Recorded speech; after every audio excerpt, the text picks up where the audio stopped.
सोचो, एक ऐसा ज़माना था जब लोग रेडियोधर्मी तत्वों को किसी वरदान से कम नहीं मानते थे। आज सुनकर हैरानी होती है, लेकिन उस दौर में लोग ये विश्वास करते थे कि रेडियम से बनी दवाइयाँ पीने से ताकत, जवानी और सेहत हमेशा बनी रहेगी।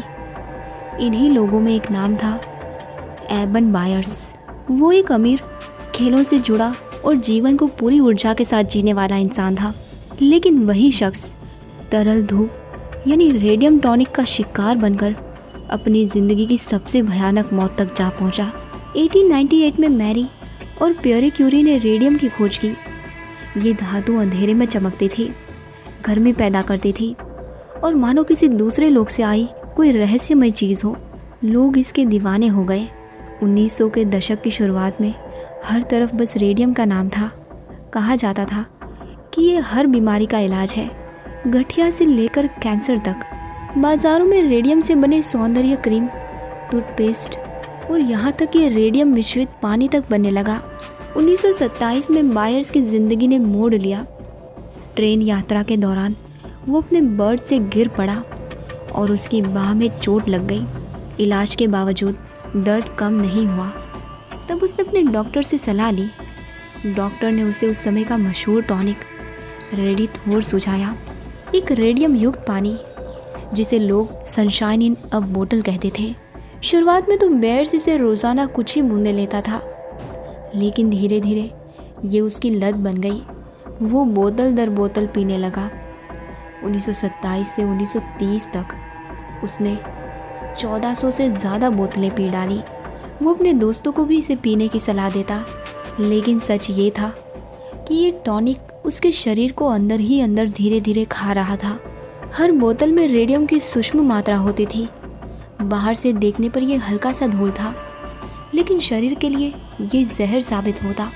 वजह यह थी कि रेडियम कैल्शियम की तरह हड्डियों में जाकर बैठ जाता और भीतर से विकिरण छोड़कर कोशिकाओं को नष्ट करने लगता। यानी हर घूंट मानो शरीर के अंदर एक छोटा सा बम फट रहा हो।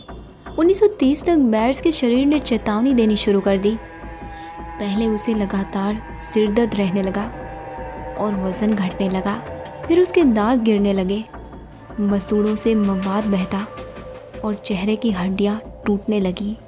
उसका मजबूत शरीर अब अंदर से खोखला हो चुका था। लेकिन बेयर्स, जिसने रेडियो को अपनी सेहत का साथी माना था, वो ये मानने को तैयार ही नहीं था कि वही उसकी मौत का कारण है।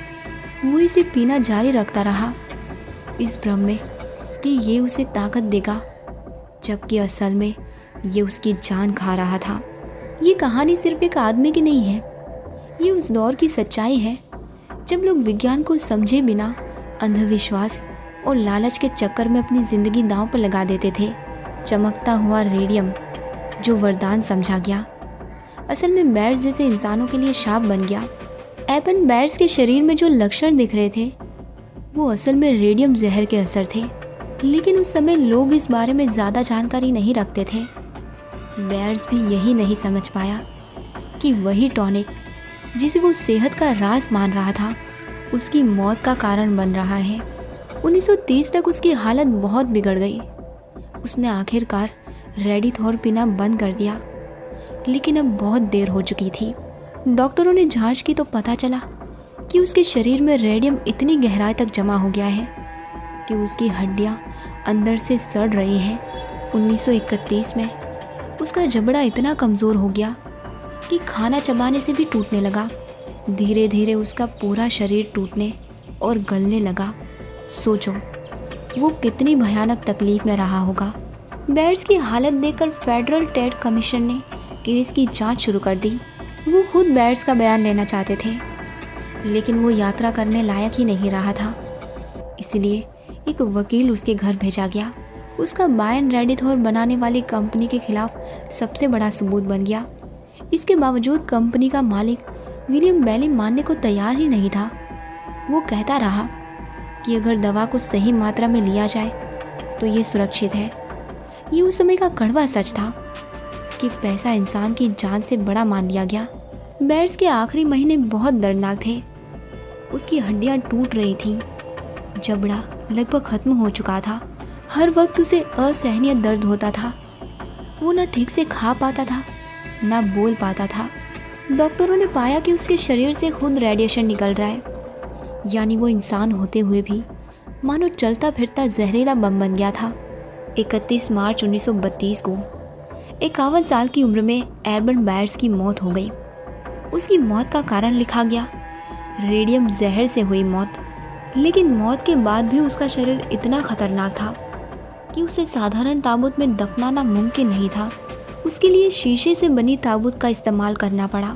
ये मौत सिर्फ एक इंसान का अंत नहीं थी, बल्कि पूरे समाज को चेतावनी देने वाली थी कि बिना सोचे समझे किसी भी चीज़ पर भरोसा करना कितना घातक हो सकता है। बायर्स की मौत के बाद अखबारों ने चौंकाने वाली सुर्खियाँ छापी। वॉल स्ट्रीट जर्नल ने लिखा कि रेडियम पानी तो ठीक से काम कर रहा था जब तक कि उसका जबड़ा गिर नहीं गया। ये पढ़कर लोगों की आंखें खुल गईं। जनता ने उन कंपनियों से जवाब मांगा जो रेडियम को चमत्कारिक दवा मानकर बेच रही थी।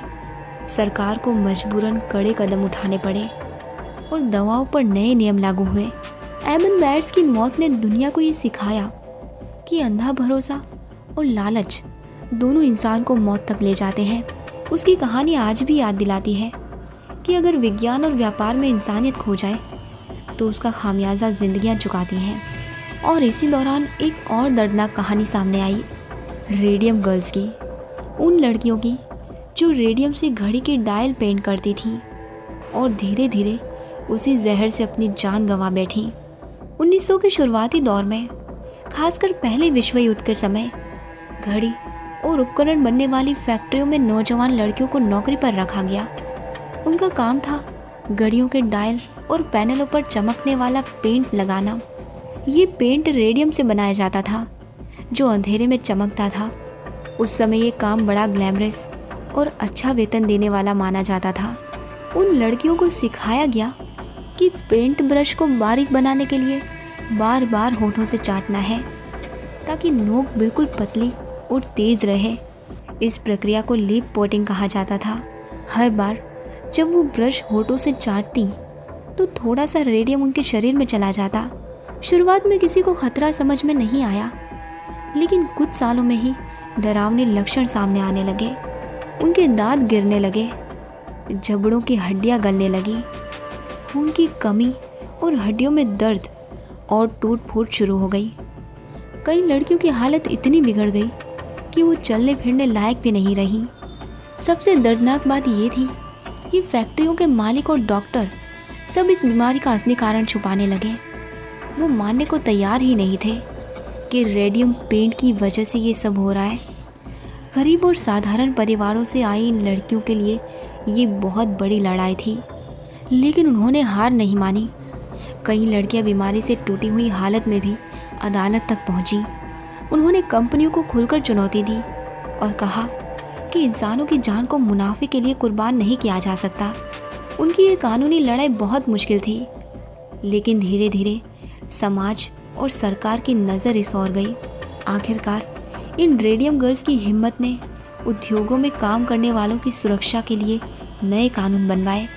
अब कंपनियों को ये जिम्मेदारी दी गई कि अगर किसी काम की वजह से कर्मचारियों की सेहत पर असर होता है तो वो उसकी भरपाई करें और सुरक्षित माहौल दें। उधर एडमंड बायर्स, जिसने 1932 में दम तोड़ा था, उसकी कहानी यही ख़त्म नहीं हुई। उसका शरीर इतना रेडियोधर्मी हो चुका था कि उसे शीशे से बने ताबूत में दफनाना पड़ा। ये सिर्फ दिखावा नहीं था, बल्कि ज़रूरी कदम था ताकि जहरीली किरणें दूसरों तक ना पहुँचे। सालों बाद यानी 1965 में वैज्ञानिकों ने बायर्स की कब्र खोली ताकि पता चल सके कि लंबे समय तक रेडियम का शरीर पर क्या असर रहता है। नतीजे चौंकाने वाले थे। मरने के 30 साल बाद भी बायर्स की हड्डियां खतरनाक रेडिएशन छोड़ रही थी। ये देखकर वैज्ञानिकों को समझ आया कि रेडियम का आधा जीवन इतना लंबा है कि ये पीढ़ियों तक सक्रिय रह सकता है। एडमंड बायर्स और रेडियम गर्ल्स की कहानियाँ उस दौर की सबसे बड़ी चेतावनी साबित हुई। इन घटनाओं ने सरकार को मजबूर किया कि दवाओं और औद्योगिक कामों पर कड़ी निगरानी रखी जाए।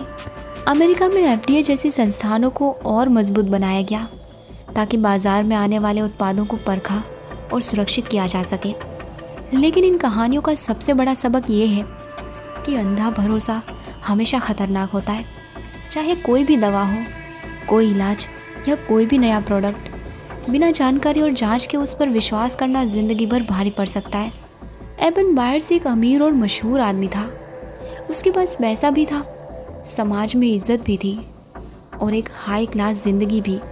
1920 के दौर में लोगों के बीच रेडियम एक नई चीज़ बनकर छा गया था।